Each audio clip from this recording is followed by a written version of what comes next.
कोथिंबीर पासून तुम्ही फक्त कोथिंबीर वड्या बनवून खाताय का? नमस्कार मंडळी, माझं नाव करिश्मा आणि करिश्माज मेजवानीमध्ये आज आपण कोथिंबीर पासून भन्नाट चवीचा पदार्थ बनवणार आहोत, जे तुम्हाला फार आवडेल। तर सगळ्यात पहिल्यांदा एक जोडी कोथिंबीर इथे मी स्वच्छ धुवून घेतलेली आहे आणि ती बारीक अशी चिरून घ्यायची आहे। त्यानंतर इथे मी 2 बटाटे खिसून स्वच्छ धुवून घेतलेले आहेत, कच्चे बटाटे आहेत। त्यासोबत 8 ते 10 हिरव्या मिरच्या आणि 8 ते 10 लसणाच्या पाकळ्या दोन्ही एकत्र करून ठेचून घ्यायच्या आहेत।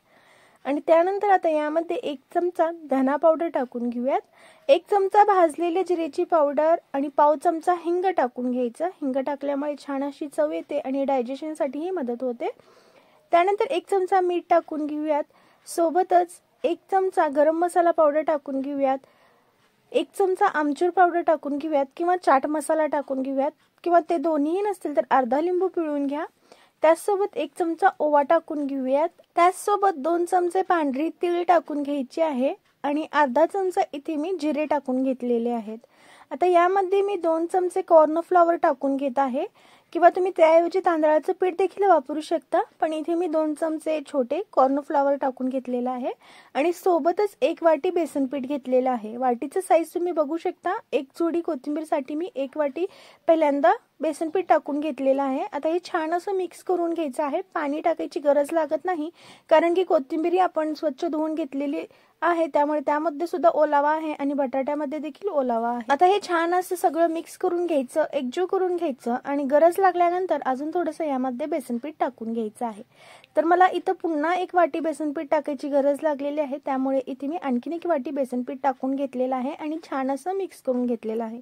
तर एक जोडी कोथिंबीरसाठी इथे मी 2 बटाटे आणि 2 वाटी बेसन पीठ वापरलेलं आहे। आता हे छान मिक्स करून घेतल्यानंतर यामध्ये मी 3 मध्यम आकाराचे कांदे लांब लांब चिरून टाकलेले आहेत आणि कांदे सुद्धा हलक्या हाताने मिक्स करून घ्यायचे आहेत। सगळ्यात लास्ट कांदे मिक्स करून घ्यायचे, कारण की कांदा जर तुम्ही आधी मिक्स केला तर कांदा मऊ पडू शकतो।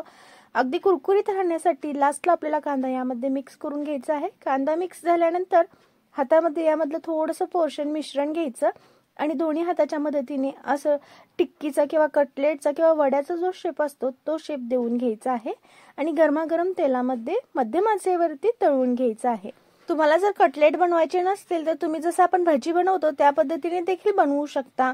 अगदी पटकन बनतात, कोथिंबीर वडीसारखं आपल्याला याला न वाफवायची गरज आहे ना त्यानंतर तळायची गरज आहे, डायरेक्ट आपण असं तळून घ्यायचं आहे। आणि बघू शकता मध्यम आचेवरती मी 2 ते 3 मिनिटे फक्त तळून घेतलेला आहे। छान असा कलर आलेला आहे, अगदी कुरकुरीत बनलेले आहेत। आता हे काढून घेऊयात आणि याच पद्धतीने राहिलेले सगळे कटलेट आपण इथे तळून घेऊयात। तुम्ही याला कटलेट किंवा कोथिंबीरचे वडे देखील म्हणू शकता। अगदी मस्त आणि टेस्टी कुरकुरीत लागतात खाण्यात। तर रेसिपी नक्कीच ट्राय करून पहा। रेसिपी कशी वाटली कमेंट्स मध्ये सांगायला विसरू नका। रेसिपी जर आवडली असेल तर व्हिडिओला लाईक करा, शेअर करा। चॅनलवरती नवीन असाल तर चॅनलला नक्कीच सबस्क्राईब करा आणि टोमॅटो केचप सोबत तुम्ही हे वडे घरातल्यांना सर्व करू शकता, अगदी पटकन बनतात। आता कोथिंबीर सध्या स्वस्त आहे, तर तुम्ही कोथिंबीर पासून ही रेसिपी नक्कीच ट्राय करून पहा। तसेच आपल्या चॅनलवरती भरपूर अशा रेसिपीज आहेत, त्या देखील नक्कीच पहा।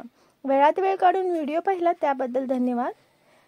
पुन्हा भेटूया असंच एखाद्या नवीन रेसिपी सोबत, तोपर्यंत बाय बाय।